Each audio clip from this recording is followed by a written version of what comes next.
Adi Baudik and Adi Devi. Yes, we were. What else did we talk about?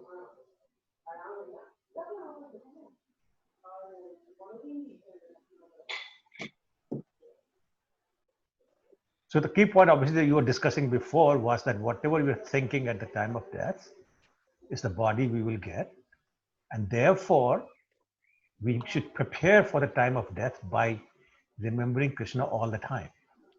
No matter what we do, we should remember Krishna. And if we are used to that, then at the moment of death, it will be natural for us to remember Krishna because we remember him all the time, right? The other point was that no matter who we are, if we are born, we will die. And even if you go to Brahma Loka, where Lord Brahma lives, when they die, they have to come back, right? And that this world is full of miseries and is temporary in nature.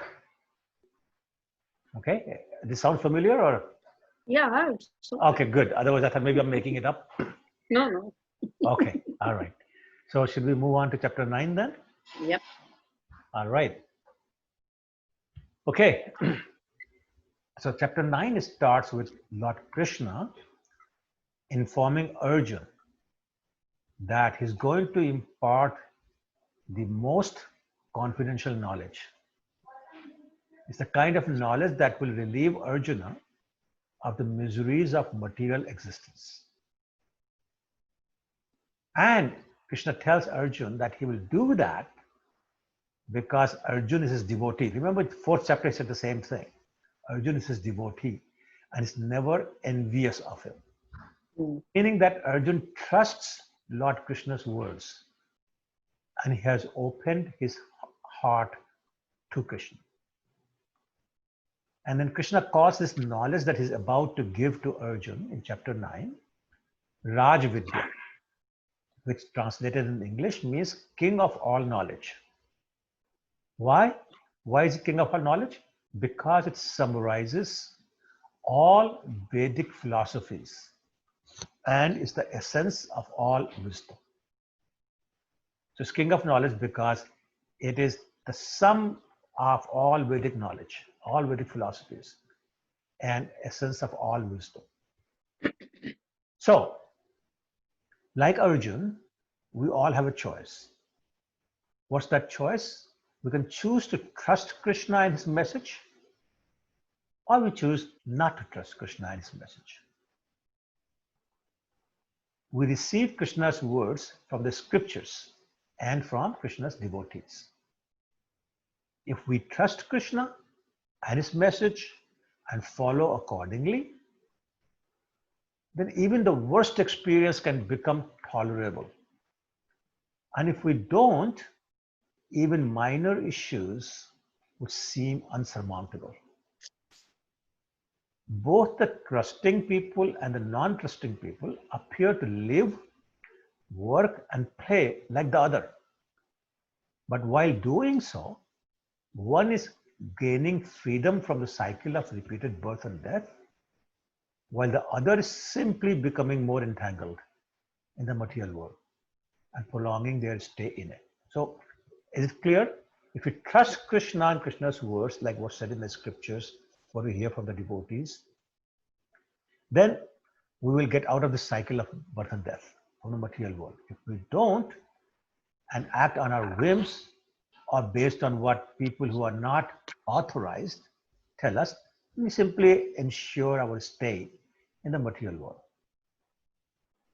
Another thing is that when things go wrong in life, and they will, if you don't already know that, let me assure you, things will go wrong in life. Then the trusting individual continues to believe in the protection of Krishna. He continues to believe in the care of Krishna. And when such a person is baffled by life and unable to control or understand what is happening, then the trusting person simply surrenders to Krishna. Whatever Krishna you want, it's okay. Whatever you want to do is okay. The not trusting person, on the other hand, starts wondering if Krishna is unfair, uncaring, Or maybe he doesn't exist. Like, who knows? Obviously, one is a devotee and other is not. Clear? Yes. Okay. So Srila Prabhupada in the purport describes the three levels of confidentiality of knowledge that Krishna is referring to. First is called confidential knowledge. What is that confidential knowledge? It's the spiritual knowledge about the soul and its nature. Okay? So it's very simple. The knowledge about the soul and its nature is confidential. Why is it confidential? Because it's not taught anywhere. No universities, no colleges, no schools teach about soul. Of course, I agree that just understanding that we're not this soul, sorry, we're not this body, but the soul, is not sufficient. But it is the beginning of spiritual realization. So therefore, we need something more than that. So we need knowledge that's more confidential than the knowledge of soul. So the more confidential knowledge, which is the second level, is the knowledge about devotional service. Devotional service which brings us to Krishna consciousness. And then the third level is the most confidential knowledge. These are the topics of pure devotional service and soul's activities in the spiritual world. So because people think that once we leave this body, it's done, finished. We go in the void or light or something, and no activity, it's just nothing. But Krishna is saying no. Soul does go to other bodies and sometimes goes to the spiritual world, provided pure devotional service has been performed. So the activity continues in the spiritual world also.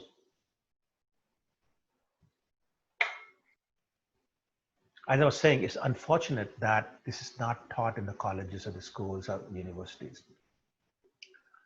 Even though this is the most important knowledge. Without the soul, the body has no value. So the question becomes, so who can you get this knowledge from? Well, because this is called realized knowledge. Do you know what realized knowledge means? Let me ask you differently. What is the difference between knowledge and realized knowledge? Anybody? Knowledge is when we read something, somebody tells us something. Realize when we realize it personally. When you're ready to apply it, yes. Yes. Yes, we can internalize it, we can realize what it really means, and we apply My it. own experience. Exactly. So that's correct. Is it called enlightenment, realization? No, enlightenment is not necessarily. If you may have realized knowledge without being completely enlightened. There is some enlightenment, yes, of course, but not necessarily completely enlightened. So it can lead to total enlightenment, yes. Or it will, sorry, I should say, it would lead to enlightenment. But it's not necessarily there. It's tending towards it. Okay? Okay. So as Mataji was saying, it's the knowledge that you experience. And we talk about getting realized knowledge. It means to getting knowledge from the people who have actually experienced it and have applied it in their life. Just like Mataji was saying. So in Sanskrit, it's called Gyan and Vigyan. Knowledge is Gyan and realized knowledge is Vigyan. And can only be obtained from spiritually realized devotees, obviously. Not from mental speculators, not from academic scholars, because they just don't get it. They, of course, don't realize it. Krishna gives the intelligence to understand the science of Krishna, but that happens only in the association of devotees. So this point will be discussed in much more detail in chapter 10. Okay. So Krishna describes the confidential knowledge about the soul and its nature in great detail in chapter 2. If you remember chapter 2. Now in this chapter, he describes the more confidential knowledge about devotional service. Okay. In verse 2 of this chapter, he describes a number of characteristics of devotional service. Does anybody have Bhagavad Gita in front of you? Do you want to read the translation of verse 2?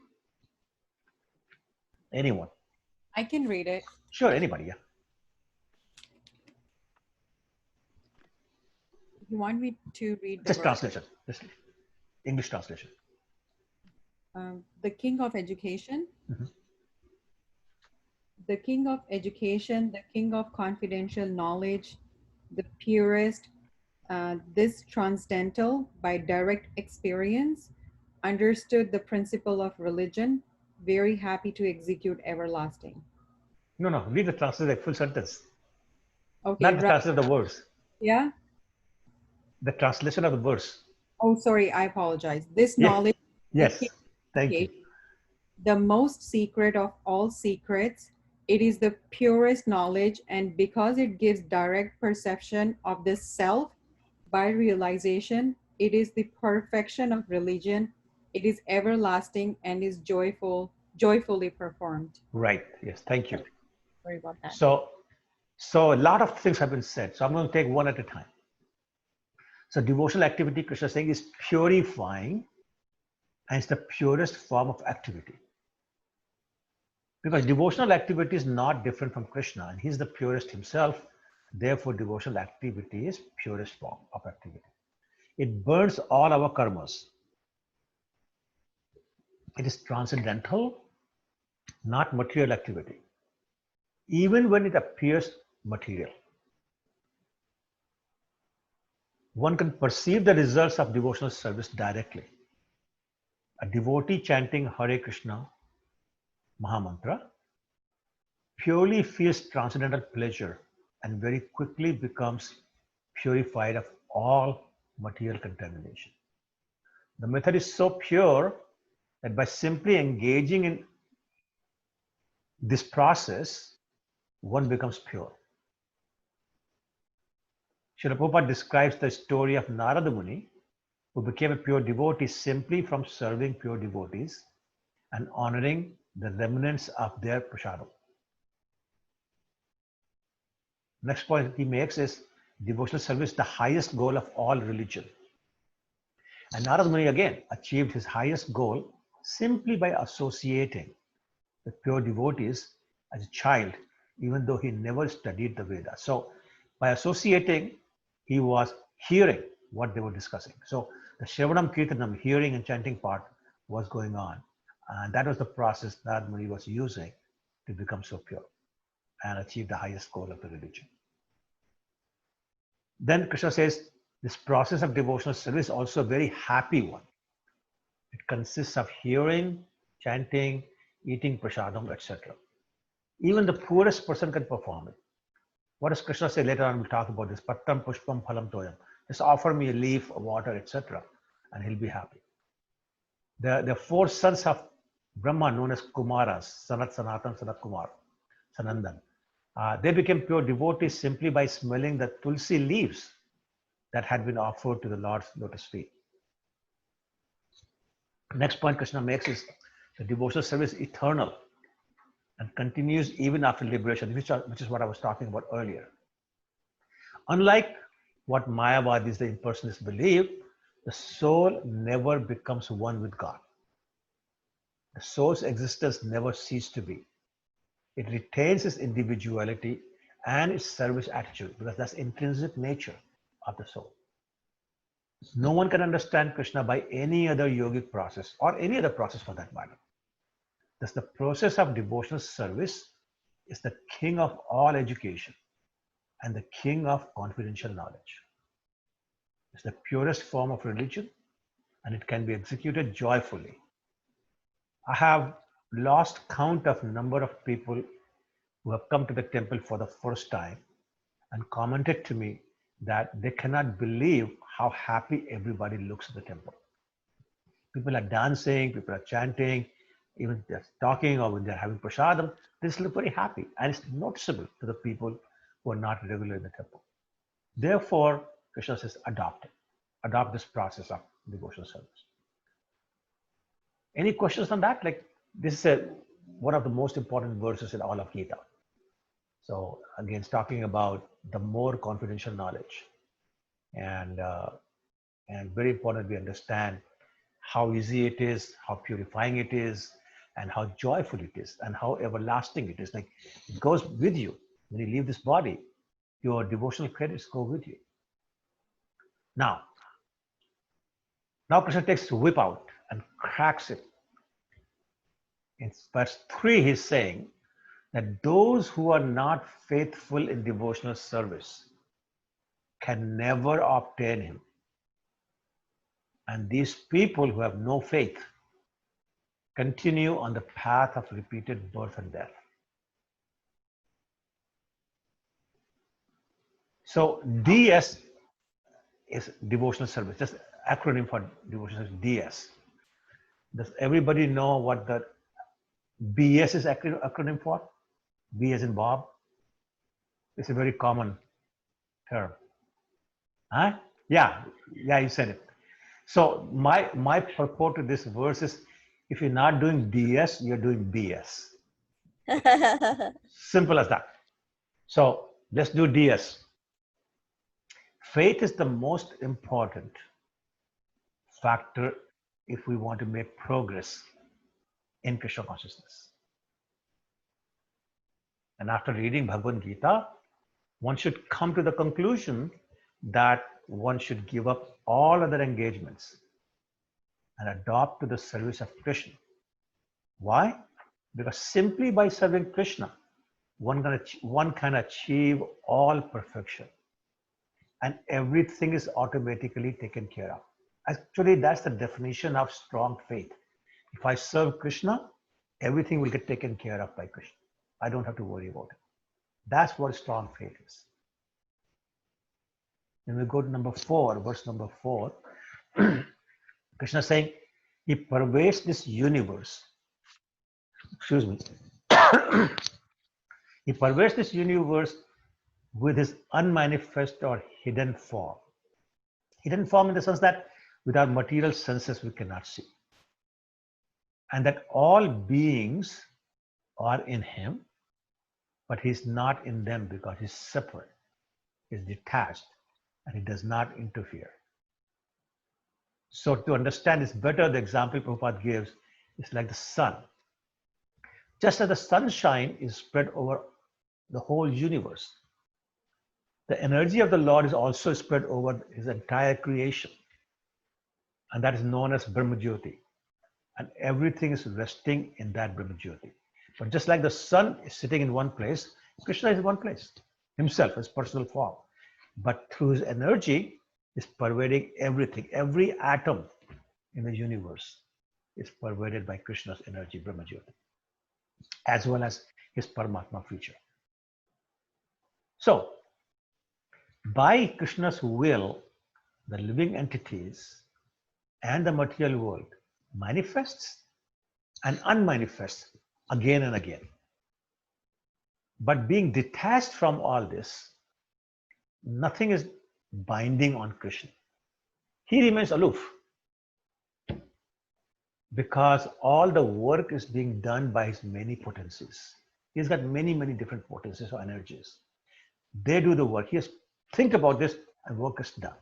He doesn't do it himself. Srila Prabhupada gives example of a high court judge who's neutral to the execution of his order. So he just gives his order and there are other people to execute his order. He doesn't worry about it. Srila Prabhupada also gives the example of reincarnation that automatically takes place according to the laws of karma. And that laws of karma are executed by his external potency called Maya. But Krishna doesn't interfere. He says, Maya, you do it. And she doesn't. This external potency is working under the superintendence of the Lord, producing all types of bodies and causing manifestation and annihilation. But Krishna also knows that some people don't believe in him. They make fun and they mock him. So he says, there are fools who have demoniac and atheistic views and who are delusional and who are envious of Krishna. They ridicule and mock me when I descend in a human form because they don't know that I am the creator, I'm the maintainer, I'm the annihilator of the material world, and I am the supreme Lord of everything. So I use the word delusional. I just want to make sure everybody knows what that means. Anybody wants to help me? What does the word delusional mean? Confused? Okay, yes, yes. What else? Someone who believes in something which doesn't exist. Yes, but that would be like illusion. So what's the difference between illusion and delusion? And similarly, confused and deluded. What's the difference? English is my second language, by the way. You guys have first language. Okay, so deluded is a person who has this exaggerated view of himself. Whatever I know is the greatest thing, whatever I do is the best thing, and everything else is a secondary. And it doesn't see the reality for what it is. So it's illusion, but more centered towards himself. Okay. Similarly, confused, but more confused than anybody else because he has such a unbelievable view of himself. So that person doesn't believe in Krishna. He says, I am the biggest, I'm the greatest, I'm everything you want to be. Who's Krishna? That's the delusion Krishna is talking about. Okay, these people don't know that Krishna is the supreme controller and the supreme proprietor of everything that exists. Krishna is transcendental to this material world. His body is Sat, Chit and Anand. Sat, Chit, Anand means eternal, completely conscious and full of bliss, eternal bliss. It's not material. So people like these deluded people who are envious of Krishna, who are demoniac in nature, atheistic views, they basically guarantee their eternal stay in the miserable world because they commit the great offense of considering Krishna to be an ordinary human being. So the scriptures say to consider Krishna or the Guru an ordinary human being is a big offense. Confirming this thing here, that you do that and you just make sure that you stay here all the time, eternally. So these people are one extreme of the spectrum. The other extreme of the spectrum, you have pure devotees, whom Krishna calls Mahatma. Does anybody know what Mahatma means? What does Mahatma mean? Great. Great what? Maha means great. So Atma. yeah. Soul. Great. Yeah, yes, exactly. Great soul. But his definition of great soul is different from what some other people may have. So, for example, one very famous Mahatma in India is Mahatma Gandhi. And Prabhupada always said, he is no Mahatma. What does that mean? Krishna is explaining that here. Haji? Premji, Hare Krishna. Hare Krishna, Hare Krishna. You know, your voice arrives before your body. Oh. I am on the spot now. So Krishna defines. Gandhi से उठ के आ गया मैं. So he defines what he means by that. So the definition of Mahatma is that Mahatma is fully engaged, fully meaning mentally, bodily, which means all senses, and vocally. So mental level, body level, and vocal level is fully engaged in devotional service. Because, what's that? Because Mahatmas know Krishna to be the original Supreme Personality of Godhead. They are also fully surrendered to Krishna and hence free from the control of Maya.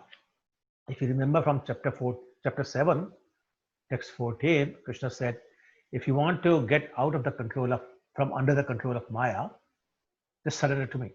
So these Mahatmas understand that. So they're fully surrendered to Krishna. And therefore Maya leaves them alone. They're free from the control of Maya. And they're under the protection of Krishna's Yoga Maya, which is the internal potency.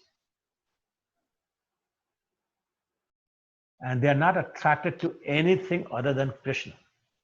And the funny thing is that some Mahatmas, especially the pure devotees in our movement who follow Lord Chaitanya, they're not interested even in the 400 form of Krishna. What to speak of any demigods or human being, or Brahmajyoti or Paramatma, etc.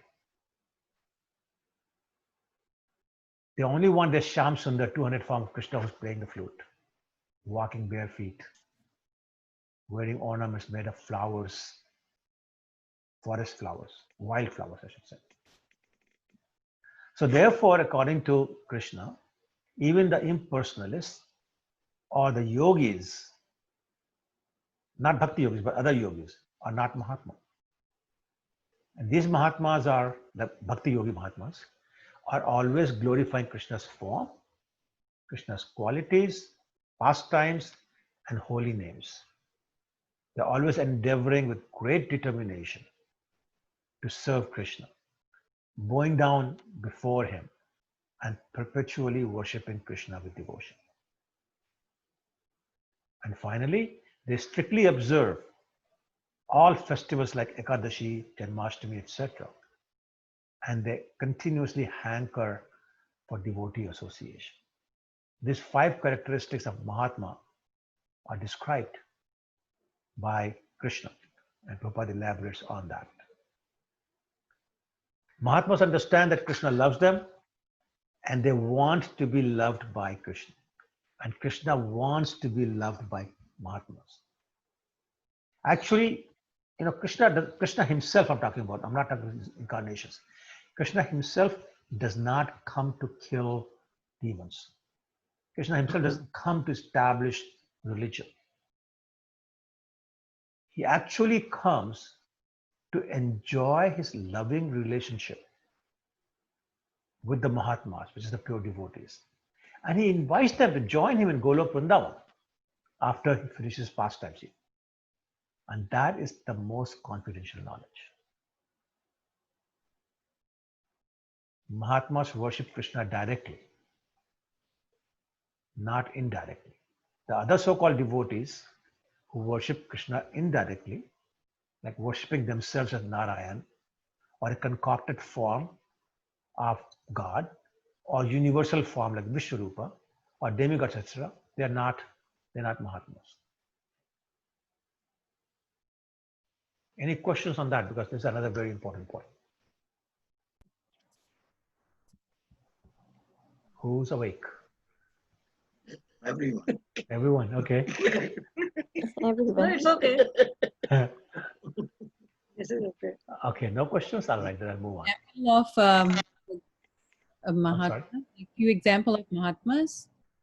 Any pure devotee, take any Narad Muni, Vyasdev, Shukadeva Goswami, Sutta Goswami, Shaunak Rishi, right? Srila Prabhupada. Prabhupada. Yeah, so many examples. Okay, any pure devotee is Mahatma.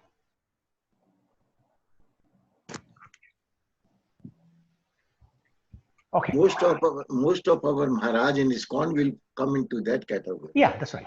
That's right. Why the demigod don't come on that in that category, Prabhuji? Demigods are not pure devotees. Demigods are very selfish. They got there because they want to enjoy life. Right? That's why they became demigods. Right? They just found a good way of enjoying as opposed to bad way of enjoying. But they're basically they enjoy life. They're devotees because they believe Shiva in is a Krishna. pure devotee. Thank you, Mataji. So there are 2 exceptions. One is Lord Shiva and Lord Brahma. Among the demigods, there are 2 exceptions. But they are very special demigods. They're actually qualitative expansions of Krishna. Okay, so they are very special. Okay? But they are not superior to these human form gurus. If the gurus are devotees, pure devotees, then they're not. Yes, correct. What? They're superior in some other ways, material ways. They're stronger. They are more good looking. They have longer life.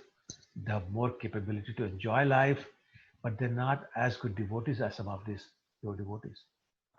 So that's why even the demigods long to get a human birth so they can become pure devotees. Krishna says you can become a demigod, but then when your punyas are finished, you come back to material world. I mean to earth, and you start all over again. Demigods pray that let me be born as human on earth, especially in the age of Kali, because then I can simply chant Krishna's name and go home back to Godhead. Okay. Sorry, Mamta, you can say something? No. Oh, I couldn't hear you, so there was a pause. So Okay. that's fine. Yeah. Okay. All right. Can you hear now? Mamta Mataji, can you hear? Yes, I can hear you, Prabhu. Okay, good. So these Ganesh Bhagwan and Durga Devi and Lakshmi, are they not superior to even Prabhupada? Okay, so you took 3 names. Ganesh Ji. I mean, at random, it came in my mind. So the point simply is this. Generally speaking, demigods are not superior to the pure devotees because the criteria we are setting is pure devotion to Krishna. Okay, if your criteria is the looks, the longevity of life, the ability to enjoy, then they're superior. They're superior to you and me because we're not pure devotees. But they're not superior to pure devotees. If the criteria is closeness to Krishna, ability to serve Krishna, the loving feelings in your heart for Krishna, if those are the criteria, then they're not. So it depends upon what criteria you have. Now, Lakshmi Ji is not a demigod. You said Lakshmi. That's what She's not a demigod. She is a form of She's Sita. an expansion of Radharani. Yes, Sita is an expansion of Radharani. Sita, yeah. Correct. Okay. Vishnu's, like Lakshmi is Vishnu's spouse. So. Correct. Okay. So she's not a demigod. And Durga Devi? Durga is the external exponency of Krishna, Maya. Durga is same as Maya. Okay, so she's not a demigod either. She's not demigod either? No. Then who is demigod?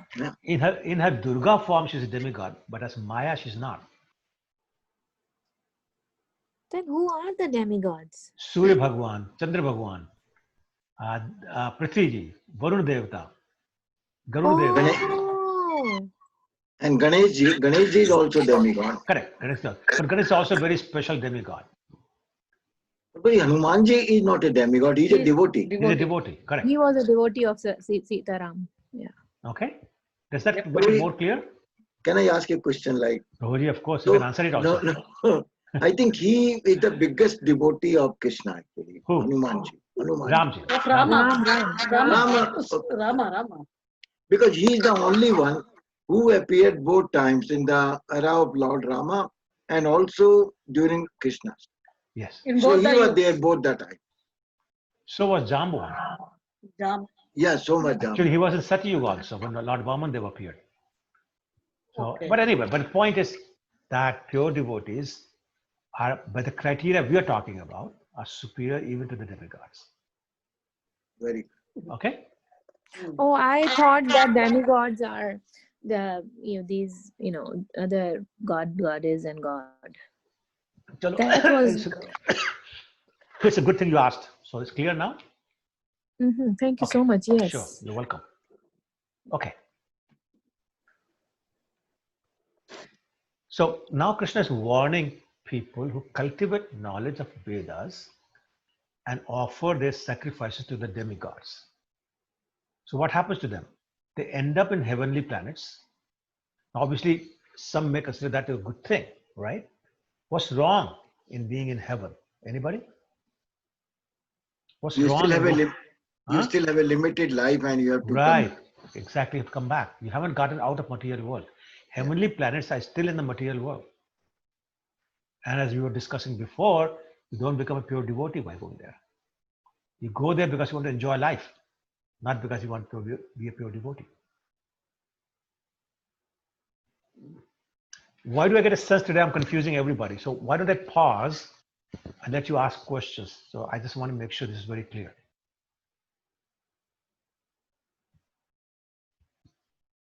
going to heaven is like balancing the account and come back when it gets zero.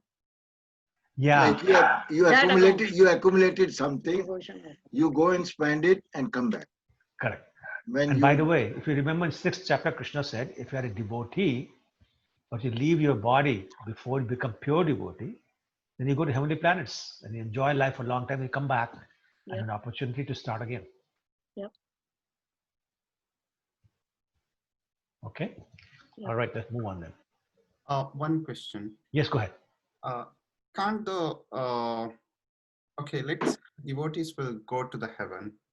Maybe they're still yet to reach as a pure devotee, let's say. Can't they go Sorry, from the say again. heaven? Oh, sorry. Say again. Is it audible? Yeah, I can hear you. Yes. Okay. Let's say the devotees will go to the heaven because of all their, all their prayers.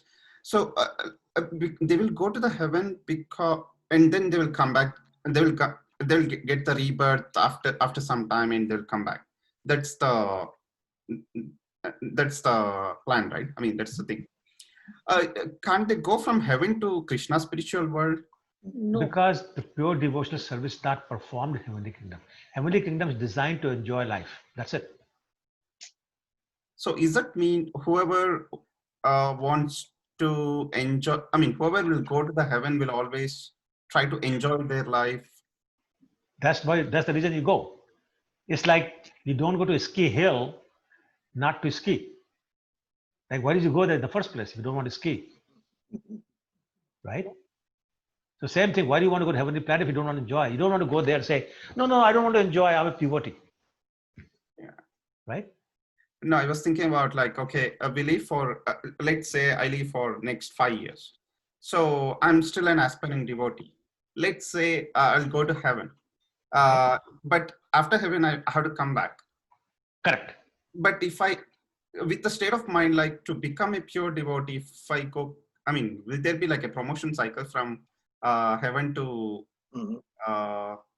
heaven to Krishna's spiritual world? That's what I was thinking. That's what I'm saying. No, the answer is no. No. Okay? Without coming back to the earth. Without doing That's pure the devotional question. service, you cannot go to Krishna. So there is no end for the soul, Prabhuji? No, It's the like- end is you become pure devotee. End is you, by the way, not end of the soul, end of material world for you. Yeah. Soul never ends. Soul is eternal. Right? You don't want soul to end. You want soul to become pure servant of Krishna. Go beyond the material world. But if you come back in the soul, so you keep repeating the cycle devotional service. Until you become pure devotee. Remember, it's never lost. So you stop here and you go here. You stop there, you go there. And you keep going higher and higher and higher until you become pure. It's not like your money, you don't go to zero just because you left your body. Okay. Okay? Thank you. Sure. Okay, so like you when you die being a good devotee, you go to the heaven, then you come back to earth. You don't have to repeat the cycle of the doing good and devotional service. Sorry, say again? I mean, what I understood is that when you die, you go to heaven, let's say. Okay, so by the way, you don't have to. I mean, yes, Okay. depending on our karmas, right? Okay, yeah. If you are really good, then you go to heaven, and then you come back to earth, Yes. and then you have to do all the devotional service again, or your account of previous devotional service is intact. Yeah, that's what I was saying. that Correct. Your previous account never goes to zero. Yep. You start from the point you left off. Unlike money you have, not property you have, it becomes zero in your next birth. Then why doesn't he take directly from heaven to the spiritual rather than sending back to the earth? That's what I'm saying. In heaven, you're not doing devotional service.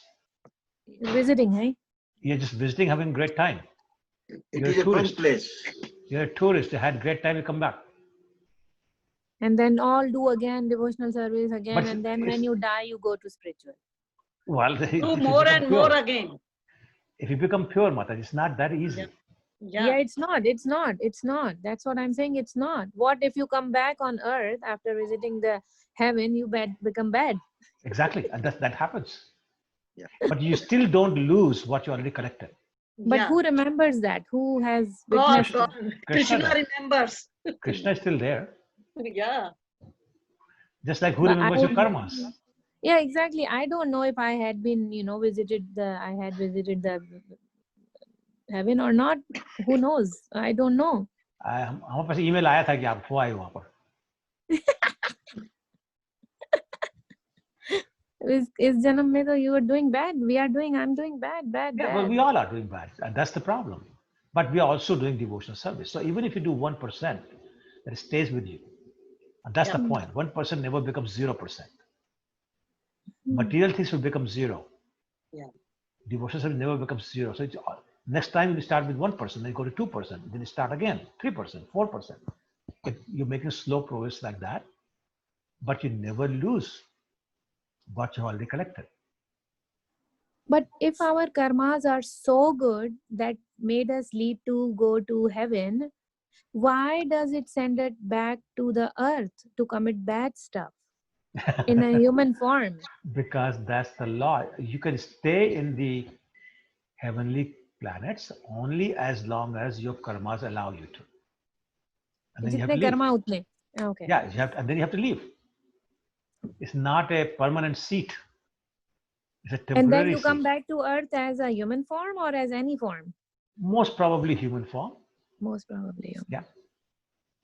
So you still have an opportunity to become a devotee, a better devotee. Mm-hmm. Okay. Thank you, Prabhuji. Sure, no worry. Okay, all right, let's move on.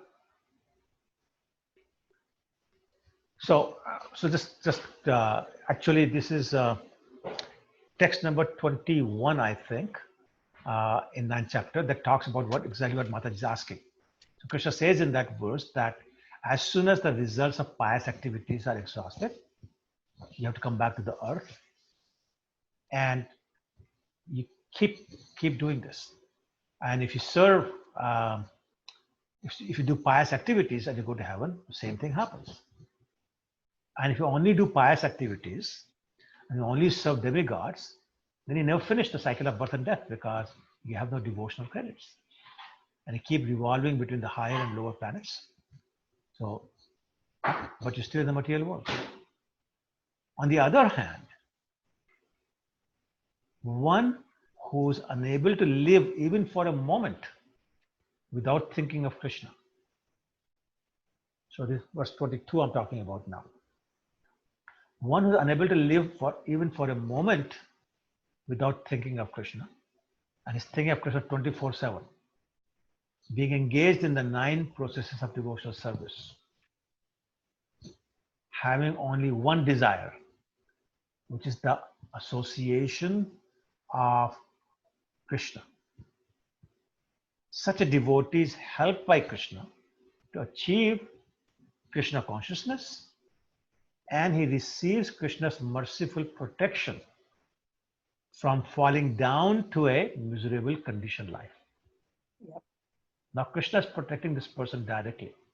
Not only that, Krishna also promises to look after this devotee's welfare materially and spiritually while living in the material world. So he says devotees don't need to fear that by giving up material security for the sake of worshipping Krishna, they will lack anything. And then Krishna says, he promises actually, I will supply what they lack and I will protect what they have, which is their spirituality. This is very important, verse 24.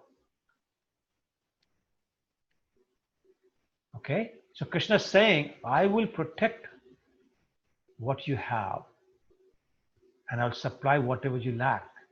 But at the same time, you'll come to me. All you have to be doing is thinking of me all the time. Engaged in the process of devotional service all the time. Okay? And then he goes back and says, the worshippers of the demigods are actually worshipping me, but they're doing this in a wrong way. And he says very clearly, they're doing this in a wrong way. And Srila Prabhupada gives the example of watering the roots of a tree. Indirectly, wrong. Sorry? That's okay, Prabhu. Okay, all right. Sorry. That's all right. Prabhupada gives the example of watering the roots of a tree rather than twigs and leaves, and he calls such worshippers less intelligent. So demigod worshippers are called less intelligent by Krishna because they can only get temporary benefits from the demigods. And their perfection will only get them to the heavenly planets, where they're still subject to birth, death, old age, and disease. And when they die there, they come back to earth. And then Krishna reminds us that he is the enjoyer, he is the master of all sacrifices. And those who worship him will go to his place from where they will never fall down. So you have the choice. You can worship the demigods and then go to heavenly planet from where you come back, be subject to birth, death, and old age. And or serve Krishna, go to his abode, and never have to come back again. Eternally blissful situation of constantly associating and serving Krishna. I just saw the chat. Kuresh wants to know if Vaishno Devi is also demigod. The answer is yes. She is another manifestation of form of Maya, and in that form, she's a demigod. Okay. All right. Yes. Prabhuji. Yes. So this is like text 22. So those who worship me with devotion, meditating on my transcendental form is what is there. So can you explain what is transcendental form? So any form of Krishna is transcendental. Transcendental basically means beyond this material world, not affected by material qualities, not entangled in material things. So all forms of Krishna are transcendental. So saying there were 200 form or the 400 form, they're all transcendental. You're meditating on those. Okay. Okay. They are. I mean, so worshipping Krishna as Krishna only. Or his forms. So Lord Ramchandra, Lord Nrsimhadev, etc. Okay. Like Jagannath and Chaitanya, Lord Prabhu Chaitanya. Right. But not okay. demigods. Okay. And it can be idol worship as well. Okay, be careful. Idol has a different connotation. Okay. We use the word deities. Deities are non-different from Krishna. They are alive. They're alive. They can do everything Krishna does himself. They eat, they see, they talk, they walk, they dance sometimes, and so on and so forth. There's no difference. They smile. Sorry? Actually, They smile. oh, sorry, go ahead. I said they smile. They smile. Oh, they smile. They smile like anything. At one place, actually, Prabhupada said, like, treat the deities in the temple as incarnation of Krishna. That's it's known as that's what he said, actually. Archa Vigraha incarnation.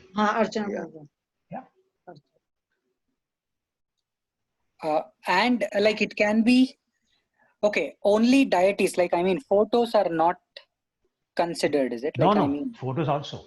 If you start worshipping photo, then that's non-different from Krishna also. Okay. Right? Yep. So those who for whatever reason are not able to worship a deity, they can worship a picture. And actually most of us start with worshipping pictures and then move on to deities, etc. when they become more serious. Okay? Okay, thank you. Sure.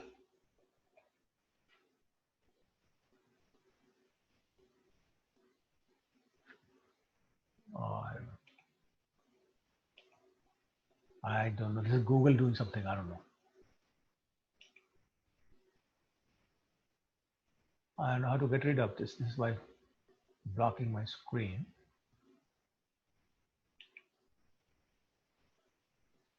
I don't know. Let's see what's happening.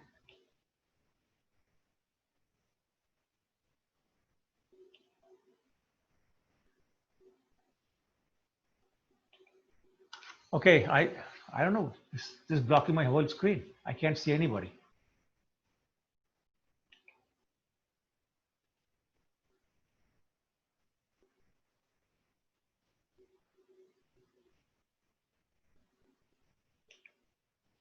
Anybody knows what this Cortana thing is? उनकी screen हो गया तो वो कैसे हो गया reset ही हो गया Maybe you can restart. Everybody will have to sign back in. Doesn't matter. I think we don't want to lose our half an hour. Okay, all right. Yeah, because I can't do anything. Oh, press Control, Alt, Delete, and I think then you can do it. Oh, no, I don't have to do that.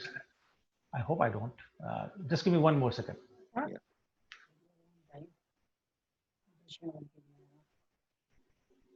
Okay. Okay. Now comes the most famous verse in Bhagavad Gita, 9:26.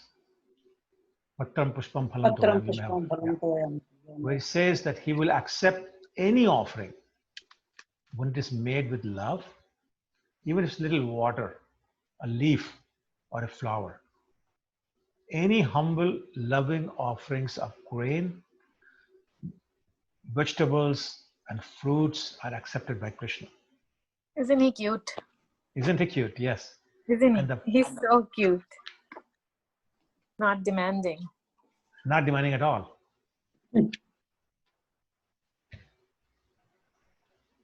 And basically, when he accepts it, then the food becomes spiritualized, and we call it prasadam, the mercy of Krishna. This is another example of how easy it is to be in Krishna consciousness. There's no other qualification than love in the heart for Krishna is required to be a devotee. So no other qualification, just love in the heart for Krishna. And the devotee attains a life of eternity, bliss, and knowledge. Krishna only wants loving service and nothing more. A devotee who loves Krishna will only give him what he wants. So what does Krishna want to eat? Krishna describes it very clearly in this verse. He doesn't say, like Mataji was saying, Pattam pushpam phalam toyam. If he wanted to eat meat, fish, egg, and onion, garlic, etc., he would have said, Kuttam billim gayam bhasam, right? He didn't say that. He said, Pattam pushpam phalam toyam. So, therefore, he will not accept meat, will not accept fish, eggs, onion, garlic, etc. Give him something that's sattvic, in the mode of goodness. But we must only eat prasadam. You may recall in chapter 3, we said, those people who eat food without offering to Krishna first are only eating sin. We don't want to do that. Therefore, we always offer to Krishna first before we partake anything. So now the question for you is, okay, go ahead. You have a question? Prabhuji, I have a question. I thought so. Yeah, go ahead. When we are not aware of this thing and First thing. we were like committing sins, what will happen to those sins? We will still be punished because of unknowingly we were doing it? Yeah, Mataji, my daughter has a stove in her house which has no filaments that you can see. It's like a smooth surface. And when it's on, you can't tell it's on. There's nothing red glowing. You can't see a filament that's glowing, but it's red hot. It's very hot. So not knowing that, if I touch it, what will happen? You will still burn? But I didn't know that it's hot. So I'm doing it unknowingly. But it's not my fault. It's still will burn. The characteristics of the stove turned stone is to burn you. Okay, so Usha Mataji speak? Yes, Prabhuji. Are you answering your own question now? Yes, I got it. I got it. So it means I'm gonna get actually sins. I will get sins. I will Okay. get. I will. Okay. So there you go. Unknowingly, I was like, You are hoping. I was drinking tulsi tea unknowingly. Ah, yes. Yes. And I got to know it just today. Oh, is that right? Okay. So today is a good day. No, yeah. So I'm very upset. It's okay. It's okay. So Prabhuji, some people drink tulsi after it is being offered to Krishna. So what about that? No. No, because you are boiling water with tulsi in it. Yes. That's No, I the was point. telling somebody in India like you can't, and then he said like it is first offered to Krishna. No. That's why I'm asking. Yeah, no, you're right. I understand why you're asking. But I'm saying, answer is still no. No, but you can eat tulsi when it is offered But to that's Krishna. the difference that eating, you are actually eating. No, we are just clarifying with Prabhuji now because Yeah, that's what I'm asking him. because he's here, we are asking him. So what's the question? And like after the tulsi is offered to Krishna, so we eat it as a prasad. Correct. That is permissible. That's permissible. Totally permissible. Okay. Thank you. Okay. Now, it is, some people will tell you that you don't chew on it. You swallow it. Okay. And that's what I try actually. Of course we don't have, seldom we get it, but once we get it, I try to. No, well, I'm sure at home when you offer it, you get tulsi. Or mother's Every day taking is a knowledge day, right? Now I got to know that you don't chew in it. But what's the difference whether you eat it or you drink it? It's your lucky day. My bad luck day was Monday. It was the worst day. But today's Thursday. It's a lucky day. Thursday plus Ekadashi. Yeah, there you go. Ekadashi, yes. Today is That's why he's Ekadashi saying too. Kashi. He's saying because of Ekadashi. Okay. Monday, I somehow burnt my book. Somehow my tulsi lost all his leaves. There's no one single leaf left on the body. All that are happens. That happens. But Mataji, this is why devotee association is so important. You stay with the devotees, discuss with them, you find out these things. Nobody's born with the knowledge. We're all gaining knowledge, right? That's why devotee association is so critical. Yeah, that's true. Okay. All right. So, question I was going to ask you was, how does Krishna accept bhoga? When you offer to him, how does he take it? With bhav. Hmm? With bhav. What does that mean? Like manse, like. That question. Krishna can eat with anything, like Krishna with eyes. With that's eyes. the point. Yes. With yes. eyes. Yes. He eats with eyes. Yes. That's the why point. to offer. Yes, exactly. So Krishna's senses are interchangeable. Senses. Yeah. He can eat with his hands, or with his eyes, or his ears. Yep. You please don't try to eat with your ears. Don't try to drink Coca-Cola with your nose. It won't work very well. Okay? But Krishna can do it. Yeah. What's the difference between bhoga and prasadam? Bhog we offer to God, and prasad we take that as back. Very good. What's the meaning? What's the meaning of the word bhoga and the meaning of the word prasadam? It becomes prasad when you offer the food to him. When you cook and provide him, give him, offer it to Krishna, it's a bhog. When he eats it, then it becomes prasadam. Yeah, that's it's exactly what leftover. That's exactly what Mataji said. My question was, so what's the meaning of the word bhoga and the meaning of the word prasadam? Bhoga is something we give to God, like, and it is blessed to us. No, but meaning, the literal meaning of the word. Literal meaning bhog. Enjoy. Bhog means enjoy. Yes, Bhog. exactly. Bhog. Bhog is to enjoy. Yeah. So Enjoy you the- give Krishna bhoga to enjoy. Krishna is an enjoyer. Yes. What's the meaning of the word prasadam? Giving a gift, like basically giving back. No. Leftovers. After testing by God, it becomes That's a one prasad. No, it becomes, yes, but what's the meaning of the word prasadam? is mercy. Mercy. Oh, Okay. The word prasadam means mercy. my Okay. goodness. So Oh, that's Krishna so good. enjoys and he gives his mercy to us Mercy to us. to accept. Enjoy. Thank Now- you, Prabhuji. It's so Yeah, nice yeah. explanation. Now, mercy of Krishna is non-different from Krishna, which means prasadam is non-different from Krishna. That's why we don't waste it, we don't throw it away, we don't criticize prasadam. We don't eat prasadam either. What do?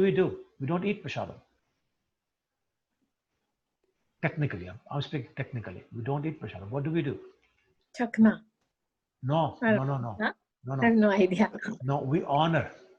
Honor. We honor prasadam. Yeah. Okay, I'm being technical, I agree, but we should know that we honor prasadam. And we don't criticize something we honor. Prasadam is non-different from Krishna. So saying this prasadam doesn't taste good, saying Krishna doesn't taste so good. That's not so good. Okay? Prabhuji, you told us very good word. Prasad means mercy of Krishna. Yes, Yeah, that's Prabhuji, very yes. really good. That's so nice, actually, I tell you. Amazing. Yeah. Amazing. Thank you. Joy and mercy. Give that mercy. Yes. Yeah. Yeah, we are selfish. Enjoy something and give some mercy to us. Yes. Very good. I'm so happy. Good. Yeah. Okay, then the next verse number 27. It's a very interesting verse. It says, Krishna says, whatever you do, whatever you eat, whatever you offer or give away in charity, and whatever austerities you perform, you do that as an offering to me, no one else. Yep. So this is Krishna's way of telling us how to live life in the material world. Obviously, we cannot cease acting, but by doing whatever we do for the benefit of Krishna, we avoid the karmic reaction. And when we avoid the karmic reaction, we free ourselves from the cycle of repeated birth and death. This is the perfection of Karma Yoga. So we're doing it all for Krishna. Some yogis will tell you, the Gyanis will tell you, cease all your actions. And therefore, no action, no karma. But that's not possible. Krishna is saying, no, do it, do everything. But do it for me. Offer it to me. Then you get no karma. This is why activities in devotional service do not result in karma. And this is why also activities in pure devotional service not only don't give you new karma, they burn your old karmas. Because if you have any karmas left, you have to come back to the material world. There's nothing left, you don't have to come back. Okay? So let's understand this a little bit more. In this world, people are eating, sleeping, mating, and defending. There are scholars, warriors, politicians, farmers, businessmen, and workers. They're all doing their occupation. But ultimately, all that they're doing and the materials that they're using are worthless. Whatever a person does in this world, in their work, whatever they earn, one day, through the power of time, at the time of death, they will lose it all. And all they'll have left is one big zero. I'm talking about the material things. But a devotee, on the other hand, lives in the same world and engages in the same type of activities. But because he is offering it to Krishna, everything that he does is priceless and eternal. We can't even estimate the value in terms of material wealth of the devotional service. But what about Mother Teresa, Prabhuji? She helped like people humankind who really badly need it. Did she So serve Krishna? those kind of people. Did she serve Krishna? Okay. Right? So maybe she's become a demigod. Right? Or maybe at heart she is a devotee. She was a devotee. I don't know. But if you're only talking about her other work that's visible to everybody, then that's pious activity. You become a demigod. But you're not a devotee of Krishna. Right? I'm asking a question now because it is so current now. Ram Mandir Haji? in Ayodhya. Yes. So contribution to that will be a pious activity, most pious activity. Is it so? No, if you're giving money to construct a temple, that's devotional activity.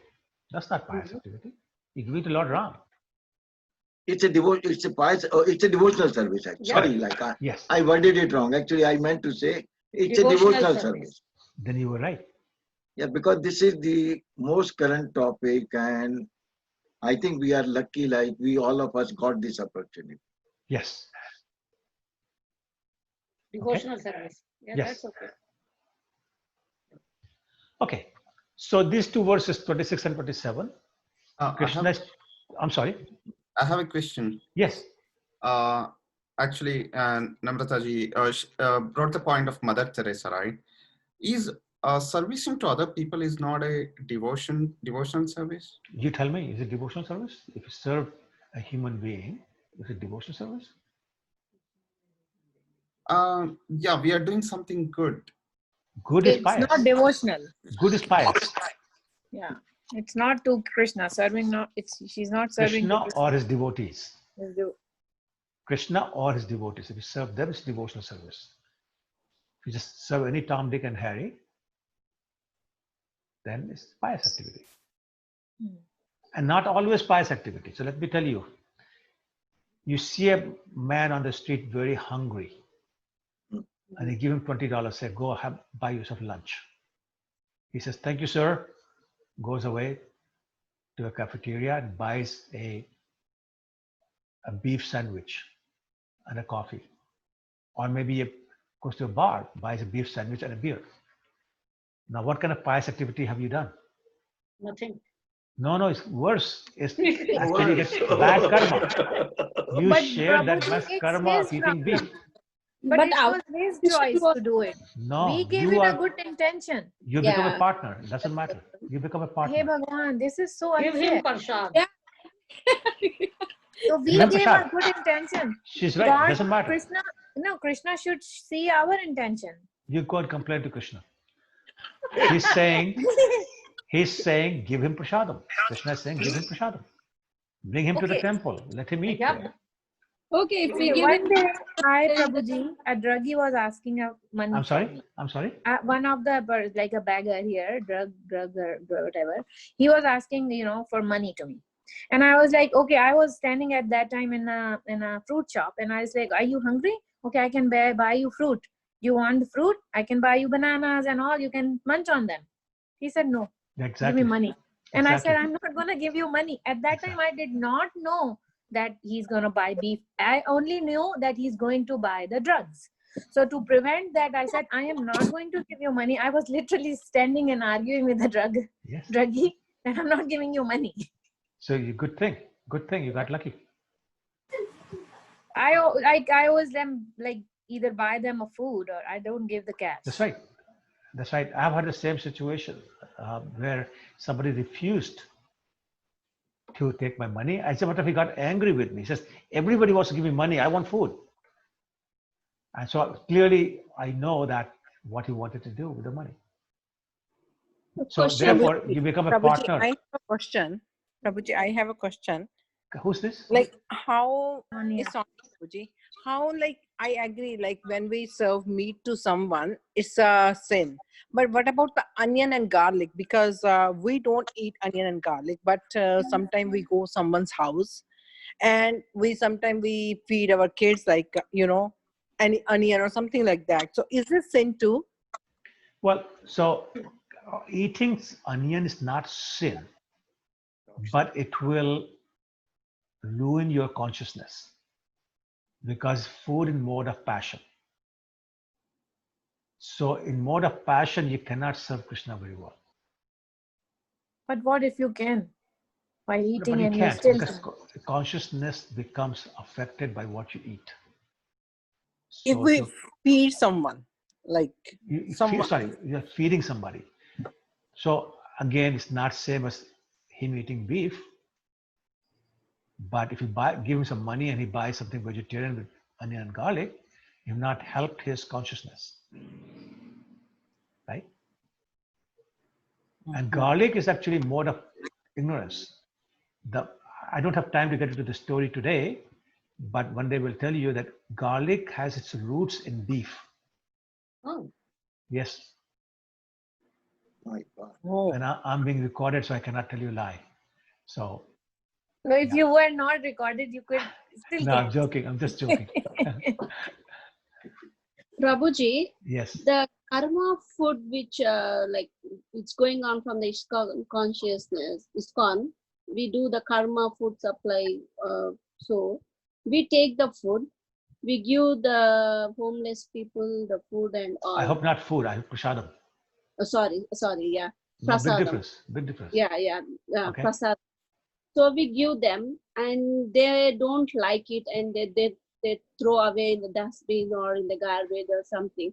Then what they are doing is a sin. So will that come to us also? Okay, so Mataji, another day we can discuss this thing because there's something called sin and there's something called offense. Two very different things.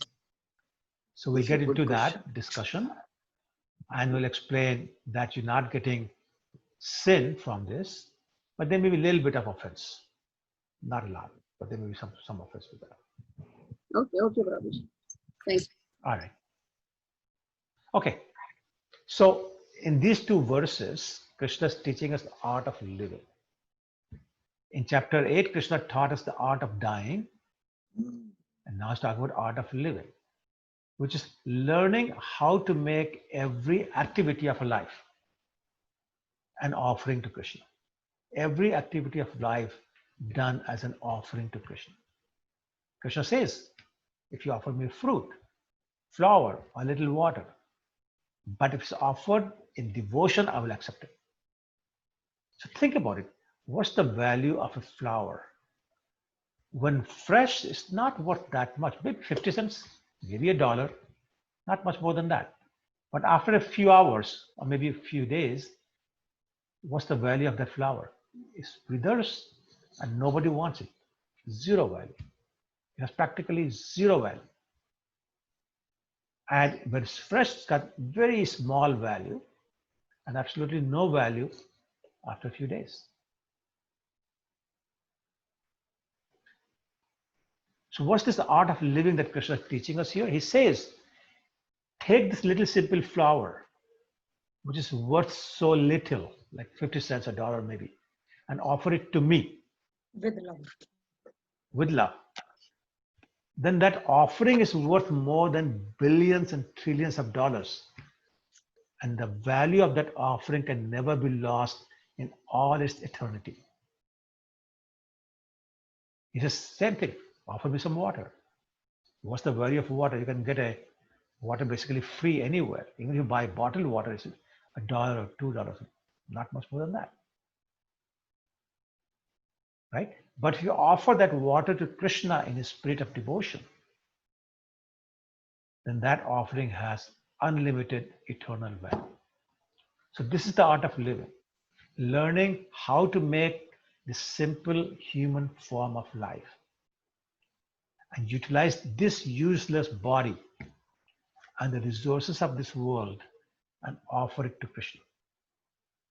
Then it becomes the cause of an eternal transcendental bliss instead of material eternal misery. Does it make sense?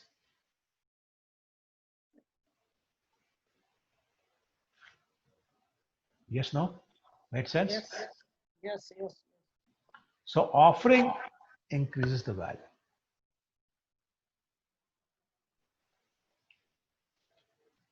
Okay. In verse 29, he says something very interesting. He says, hey, I'm equal to everybody. I'm not, you know, Envy nobody's of dear to me. I don't envy anybody. You know, I'm equal to everybody. And immediately a question comes to mind. Sorry, he also says that, but my devotees are special. I take special care of them. So the question becomes, if he's equal to everybody, then why do we have rich and poor? That's a good idea. Why do we have healthy and sick? And why does he say he takes a special interest in the devotees if everybody is equal? Any ideas? That was my question also. Oh, no, not at all. Not at all. I asked first. but whosoever renders service to me, I am dear to them. Yeah, but why? He's saying equal on one side, and then he's saying, Exactly. and not only that, and we see that some people are richer than others, some people are healthier than others, some people are better looking than others, and so on and so forth. Due to previous karma? Karma. Okay, No, so explain this a is little the bit sub. more. Just one. Yeah, the answer is correct, but just explain a little bit more. Maybe they were great devotees at their last Janma. So great devotee Because basically. what are we getting in this life due to previous karma? Okay, so basically the idea is, you're right, idea is Krishna is not involved. He made a set of rules, set of laws, and then you get rewarded or punished according to those laws. Krishna is executing the law equally for everybody. He's not saying to me, saying, oh, I'll forgive you bad karmas, and going to somebody else saying, no, I'm not going to forgive you bad karmas. If I have bad karmas, I suffer. If you have good karmas, you enjoy. So in that sense, it's safe. Just like a judge again. He's executing the law, he's giving the orders according to the law. Somebody goes to jail, somebody goes free. So same thing with him. But devotees are special. Why? Because they are in Krishna consciousness 24/7 with their mind fixed on Krishna. So in that sense, they are in him. And he simply reciprocates their feelings. So he is in them. They're thinking of him 24/7. He's thinking of them 24/7. And also because they are with him, they don't do anything bad. Right, that's the other point. Yeah. So in 4th chapter, he said, if you are my devotee, I become your devotee. Yep. Devotees feel Krishna's presence in their hearts. So Krishna feels their presence in his heart. And therefore, there's a personal exchange that develops in which the Lord and his pure devotees respond to each other in a loving relationship. And that loving relationship is missing between Krishna and non-devotees. And that's where the difference is. It's like you may be equal to all the children, but it's a little bit of more feeling for your child, your own child, than somebody else's child. Even though they may still like him, right? Still love him, but there's a little bit of a difference. Right? Yep. Okay. Then start a string of very interesting verses. Like this whole 9th chapter is full of interesting verses. So in 30, he says, actually, he cautions. He cautions that even if a devotee commits the most abominable action, he should still be considered saintly because he is wholeheartedly engaged in the service of the Lord. The Lord being situated in his heart purifies him and excuses him from that abomination. That's why Krishna consciousness is considered so strong that it immediately rectifies an occasional fall down. The key word is occasional. Therefore, deriding a devotee who has suffered an occasional fall down is like disobeying the orders of the Supreme Personality of Godhead. Rather, we should understand that the devotees are on the right path. They're worthy of our love and respect. As such, they will soon be freed from unwanted things and attain Krishna, as explained by Krishna in verse number 31. So then the question comes, does this mean devotees can do all sorts of nonsense whenever they want? What do you think? Is that what this verse means?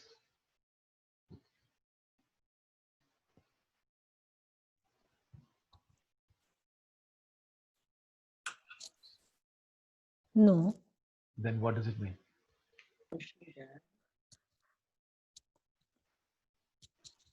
Mm. So there was a key word in what Krishna said, occasional. Actually, the purport Prabhupada also uses the word accidental. So it's not like you do this every day and Krishna is forgiving you. But if it happened, or it happened, a couple of times, Krishna says, okay, I'll forgive you. I'll take the reaction away. You continue. But that's only if the devotee has otherwise been engaged fully in the service of Krishna. So it's not just any devotee. We can't go and say, oh, I'll just do that one bad thing today because Rupanuga said, Krishna will forgive me once. It's not that. Okay? Okay, running a little bit behind. So in verse 31, Krishna says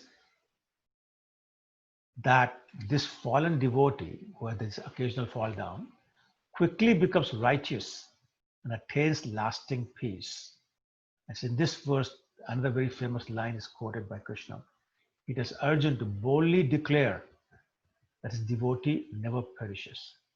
Kaunte pratijanihi me bhakta purashyati. Okay.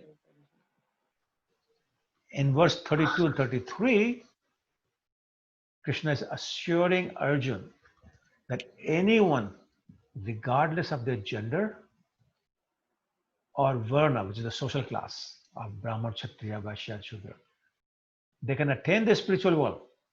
There's no discrimination by class or by gender. The devotee association and the process of devotional service can purify anyone and help attain the spiritual world. But this is possible only when they take complete shelter of Krishna. He reminds Arjuna, hey, this material world is full of miseries, and therefore he should get out of here by engaging in loving service of Krishna. In the last verse of the chapter, Krishna gives another instruction which is so important that he actually repeats it in chapter 18. And just a trivia, there are only two verses in the whole Gita that are repeated. One is chapter 3, text 35, and one is this very famous verse, Man mana bhav bhakta madhyaji mam namaskar, which means always think of me, become my devotee, offer me obeisances, and worship me. Being completely absorbed in me, you will come to me, which by the way is the definition of surrender also. So Krishna is basically giving us a guarantee. He's showing us a guaranteed way to get out of this material world. But the thing to note is that all this has to be done in a loving mode. Not like the demons who also think of Krishna all the time, like Kansa did. Right? But their mood is inimical. How do I kill Krishna? That's all he's thinking.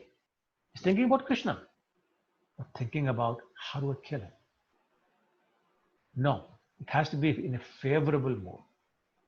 It should also be done with the firm conviction that Krishna is Supreme Personality of Godhead and that we love him and that he loves us. When we offer obeisances, our mind, our body, and activities all should be engaged. A pure devotee never falls down because Krishna takes care of his pure devotees. But for a not so pure devotees, that's like us, non-devotional activities diminish over time as we continue to engage in Krishna conscious activities. That's why it is said, continue to do that. Anyone not engaged in the service of Krishna, like a demigod worshipper or an impersonalist or other types of yogis, they never get Krishna. You cannot get Krishna except for the performance of devotional service.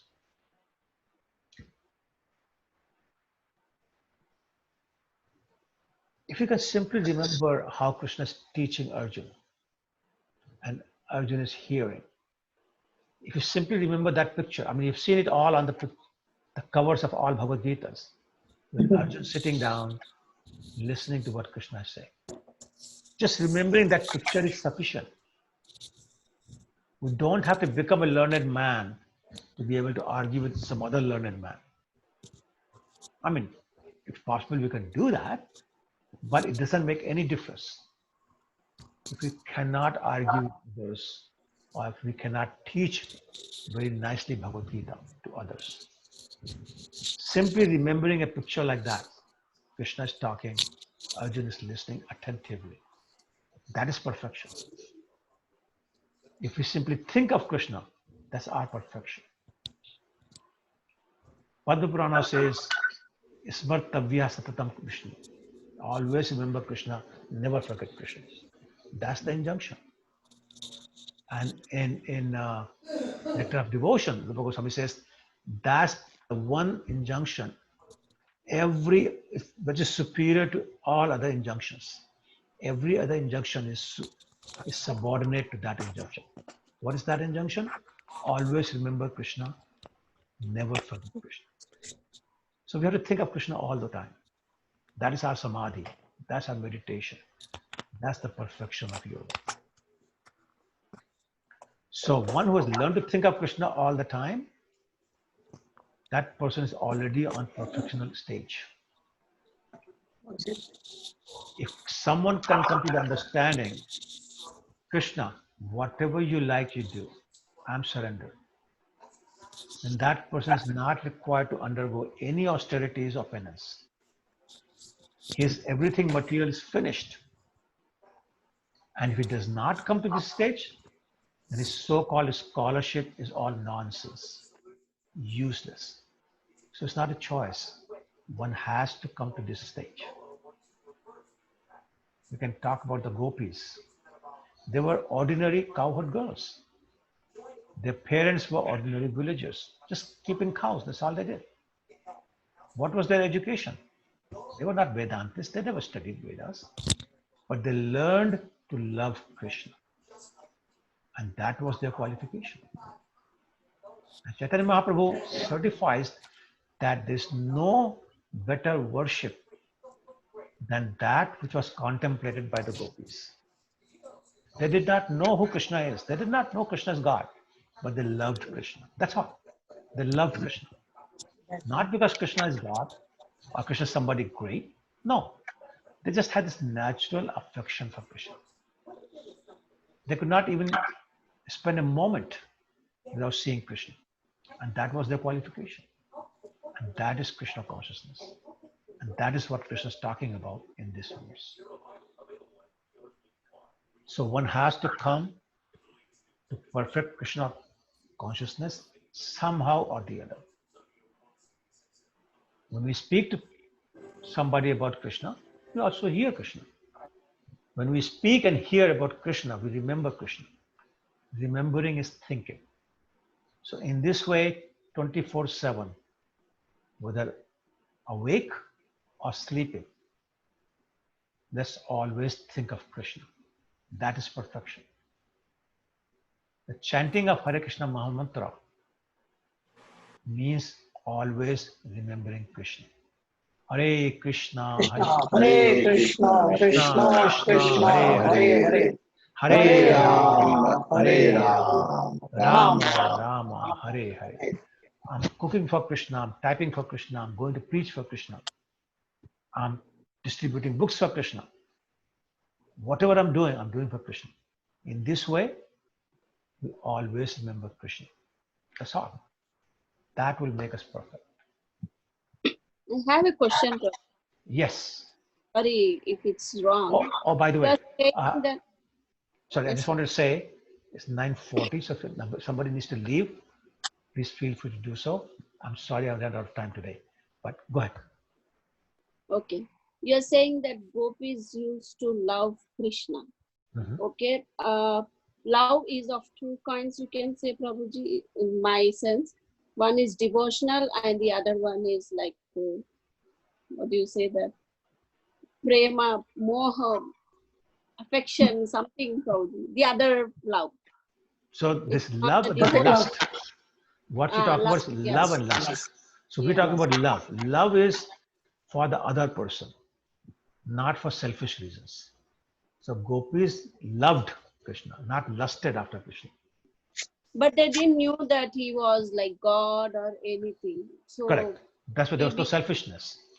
There was no no. selfishness. It was not like, you're God, you'll give me everything I want, so I love you. No, no. So it That's was just not like the boyfriend love, like I want him. It's not like that. no. They wanted him, but they wanted him as boyfriend for his pleasure, not their pleasure, and that's the difference. Today, a girl wants somebody as a boyfriend for her pleasure. A boy wants a girl for girlfriend for his pleasure. But they were not thinking about their pleasure. They were thinking about Krishna's pleasure. I can give Krishna pleasure. That's my life. That's the difference. That's the difference in lust and love. Maybe. Like I want to serve him. I want to serve him. I want to make him happy. What can I do for him? What will make him happy? What does he want? Constantly thinking about that. Let me make some butter for him. Let me make this dress for him. Let me make this garland for him. Now let me clean this place for him. Right? So that's love. Thank you very much. Okay. So I'll finish by completing the verse. They talk about deity worship also. So I just want to say that deity worship is not mandatory in this yuga, but it helps in our purification process. Yeah. Puts discipline and cleanliness in our life. And it is instrumental in establishing a relationship with Krishna at a personal level. We can see him, we can talk to him, because you can see his smile, so on and so forth. A sincere devotee constantly worries about whether Krishna is hungry, thirsty, is hot or cold. He worries about bathing Krishna, putting a nice dress on them, putting nice ornaments on them, and do it all in the nicest possible way, with the nicest possible clothes and jewelry, etc., to please Krishna. Simply out of love and devotion and respect and gratitude. And with that feeling, when somebody offers obeisances, then Krishna accepts it. Srila Prabhupada says that a head that does not bow down in front of the Lord is nothing but useless burden on the shoulders. Okay, I'm going to ask one question and then I'm going to stop. Again, apologies for being late. There are two types of dandavats. What's a dandavat? Dandavat. Pranam. Yeah, but why is it called dandavat? Surrender, I think. Dandavat, like that. What's the literal meaning? From top to toe. What's the literal meaning of dandavat? Like a danda. Yeah, like a danda. Like a Somebody danda. said, like a danda, exactly. Straight. So drop a danda, you fall straight. That's dandavat pranam. Now, there's something called sashtang dandavat. Sashtang, pura late. And there's panchang dandavat. जो parts body के लगे वो साष्टांग और जिसमें 5 parts body के लगे वो हाँ, तो कौन से पार्ट्स कौन से हैं और 8 पार्ट्स कौन से हैं? मत्था, हाथ और घुटने, ये 5 पंचांग हो गए। सॉरी, मत्था, हाथ, दोनों हाथ घुटने, और 3 दोनों हुए? घुटने। Oh no, दो नहीं करना, this only counts as one. अच्छा, घुटना पेट भी तो होएगा। पेट उधर this thing. Okay, so let's be careful. We're having panchang or shashtang? Which one? Okay. We will like to hear it from you clearly. Yeah, okay, all right.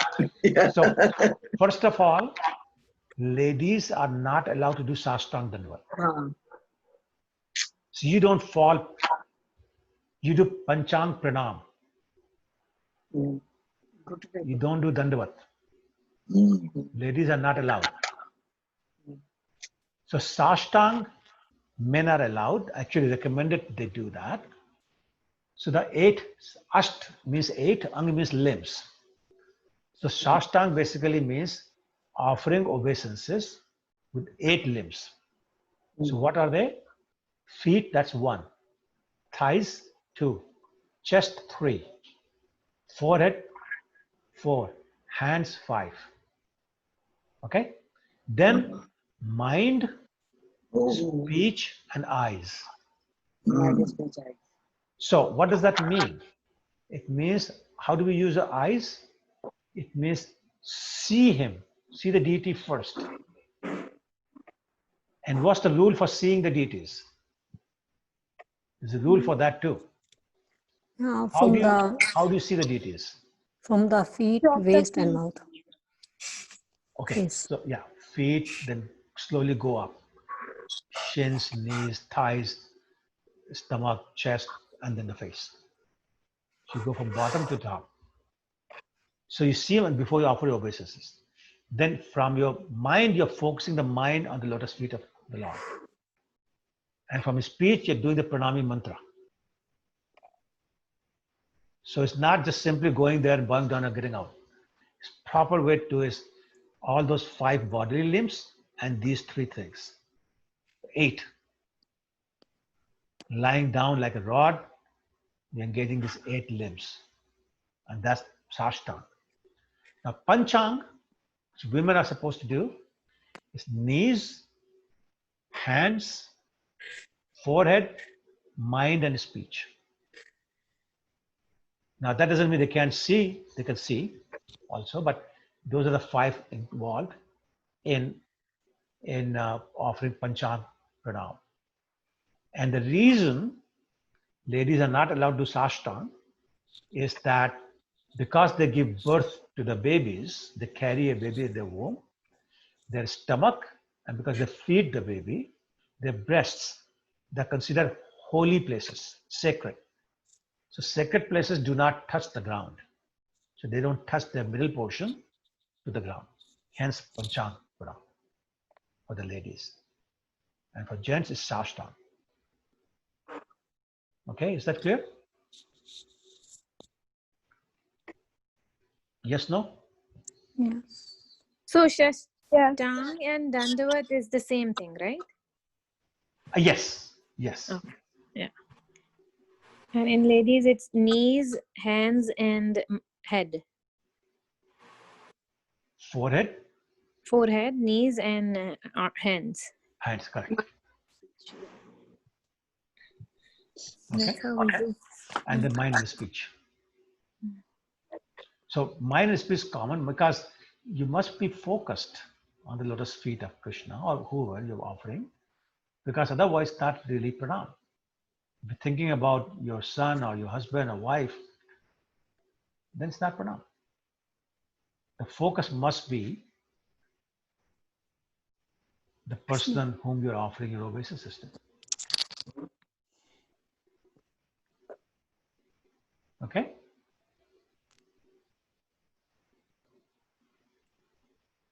Any other questions or comments? Prabhuji, can you take one day maybe a class of do's and don'ts? Okay, what does that mean? Do's and don'ts of what? I mean, like you said, the sins and all offenses kind of, but if we can include that do's and don'ts, like do this and don't do this kind of, anything maybe we're doing wrong way, maybe we don't know how to do, so the proper way of of praying. Proper way of praying? Okay. Maybe sometime when we finish this. Sure, let's talk about that. Okay. Anything else? I know we got a little late. Do and don'ts in feminine, like masculines and so I think what might be better is that if you all prepare your own questions, and let's just have a question after session. That'll be easier because otherwise I have to guess what you want to know. This way, you know what you want to know, just make a note of it and ask. So we can do that after these sessions. We can do that.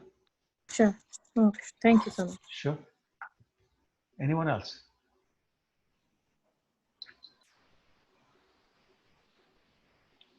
Okay. Oh, sorry. Go ahead. I'm still, actually, this is related to one of the earlier discussion. I'm still confused, like why the, okay, why helping the society or people will not make Krishna happy, but if we donate something to, for example, the Ram Mandir example came, if we donate to the temple, then that will be reaching Krishna. Sorry? That will be reaching Krishna, right? It's a devotional service and reaching Krishna. If we donate something to the Ram Mandir, for example, I mean, just an example, both the examples came. Ram Mandir example came and Mother Teresa example came. Right. But helping to the other people, doing good to the society is not a devotional service, but because God will not really need a big temple or he don't expect that. As you said, it will be just a pure love is required for the God. So a small temple is also fine for the God. But doing something good to the society should reach to the God earlier than donating to the temple construction, right? How? Why? What's your rule? What rule are you working by? I'm just confused. Like this has towards the Ram Mandir is a devotional, but Mother Teresa's work, whatever she has done, is not a devotional service.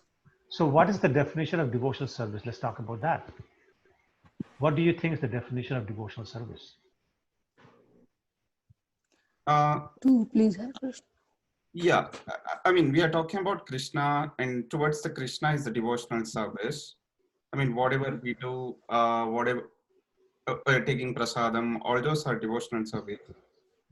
And also going to the temple and yeah, doing something good in the temple is also. So there are 9 processes defined for devotional service: hearing, chanting, remembering, serving his lotus feet, offering prayers, doing deity worship, serving him, and totally surrendering to him. Those are the 9 processes. So which one of those 9 is serving some other man who's hungry or sick? But they say Manava Seva. Oh, hold on, Mataji, please, hold on. Let's finish with him first. Okay. So, Prabhu, which of the 9 is the serving another man? Yeah, I mean, not really. No, it's not, yeah. Right? So yes, it's a good activity. It's a pious activity. It will be rewarded. You'll get good results. We're not denying any of that. But we're distinguishing between a material activity and a spiritual activity. The 2 different platforms. Helping a fellow human being is a material activity. That's why you get karmic reaction, pious, good results. Devotional is on a spiritual platform, not material. And that happens only when Krishna or his devotees are directly involved. That's the simple distinction, right? So it should not be confusing once you understand the 2 different platforms. Rudy, can I add one thing? Of course. I think temples are like spiritual hospital. Okay. No, this is how I think, like basically, because you go there and you get treatment of, like you move more and more towards spirituality. When you see the deity, you enjoy the environment and you get sucked into that. Mm-hmm. So from my perspective, like these are the places for enhancement of the spirituality. Yes. So that's why it is so important for all of us. Yeah. So Ram Prabhu, are you a little more satisfied? Yeah. Actually, what I was thinking earlier is if we do something good to the society, we'll also reach to the God. directly, and that's where God also will become happy. I mean, Krishna will become happy because we are thinking something good. I mean, we are. I was thinking it's also kind of a purifying our soul. Well, in some sense, it is this little bit of purification, not much, but this little bit.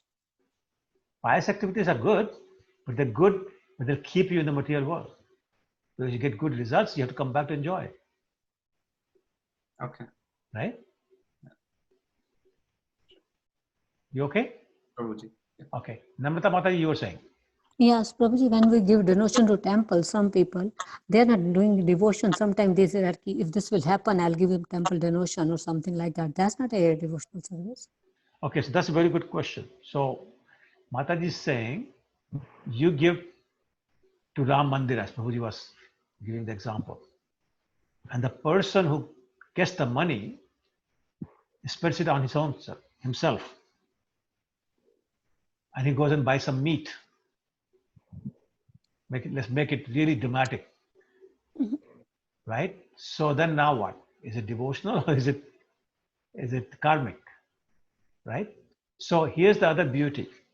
When you gave your money directed to Krishna or Lord Ram, once it's been accepted for that purpose, you're done. You got your results, devotional results. You have nothing to do with this anymore. Now this person takes that money, instead for building the temple, he uses on himself in some sinful activity. Now that is between him and Krishna. He'll get his karmic reaction from this sinful activity. Not only that, it'll be sinful activity as well as offensive activity. So he'll really get punished. Prabhupada says people like that, their next birth is like an earthworm. What kind of a life is that? But that's their punishment. So they'll get punished, but it got nothing to do with you. You're getting your devotional credit from your donation. So don't worry about it. Okay? Okay, Sometimes people give donation for their name too, right? So that's not a devotional. Oh, that's service. different. Okay, so I that's mean, what, yeah, the move is not devotional. Yeah. That's different. They do it for credit. This is called donation in mode of passion. They're doing it for their own name. They want a plaque. They want their name on the wall. Yeah, that's not devotional. Okay. Namrata Mataji, you were saying? No, nothing. Thank you, Prabhuji. No, I said Namrata, not Mamta. Oh, sorry. Close, right? Close, very close. Yeah. Yeah. Manava Seva is Madhava Seva. That's what I heard. But it's not right. You may have heard it, but it's not right. It's made by people who don't understand the difference. Manav Seva is not Madhav Seva. Okay, Prabhuji. Okay. Anybody else? Going once, going twice. Okay. Hare Krishna. Hare Krishna, Prabhuji. Thank you, everyone. Again, apologies for being late. No. Thank you. Thank you. Hare Krishna. Hare Krishna. Vancha kalpatarubhyascha kripa sindhubhyascha patitanam pavanebhyo vaishnavebhyo namo namah. Srila Prabhupada ki jai. Hare Krishna.